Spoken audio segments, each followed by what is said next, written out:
Big boss హౌస్లో 13వ వారం ticket phenol టాస్క్లు హోరాహోరీగా సాగుతున్నాయి. అయితే పల్లవి ప్రశాంత్ శివాజీ కూర్చొని ఈ విషయం గురించి మాట్లాడుకుంటూ ఫుల్ బూస్టప్ ఇస్తున్నాడు శివాజీ అమర్దీప్ పల్లవి ప్రశాంత్కి.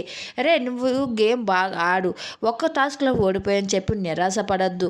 ఉన్న టాస్కులు కూడా ఉన్న ఆ టాస్క్లో నీ సత్తా ఏటో చూపించు. నువ్వు ఆనుకుంటే ఏదైనా గెలవగలవు, చేయగలవు. ఆ సత్తా నీలో ఉంది. నేను ఓడిపోయాను కదా అని నిరాశ నువ్వు అస్సలు పడద్దు. ఎవరు ఏమైనా సరే నువ్వు పట్టించుకోవద్దు. ఇది ఆటలో గెలిచి చూపించాలని ఫుల్ బూస్టప్ ఇస్తున్నారు ఒక పల్లవి ప్రశాంత్కి. అయితే బోటు టాస్క్లు అయితే పల్లవి ప్రశాంత్ రెచ్చిపోయాడని చెప్పవచ్చు. ఆ టాస్క్లో విన్ అయిన తర్వాత కూడా నువ్వు ఇలాగా ఆడాలి. ఉన్న టాస్క్లు కూడా ఆడి నువ్వు గెలవాలి. కంపల్సరీ నువ్వు ఆ అర్జున్ గారిని ఓడించి నువ్వు గెలవాలి. నువ్వు గెలిస్తే నేను గెలిచినట్టు, నా పరువు నిలబెట్టు.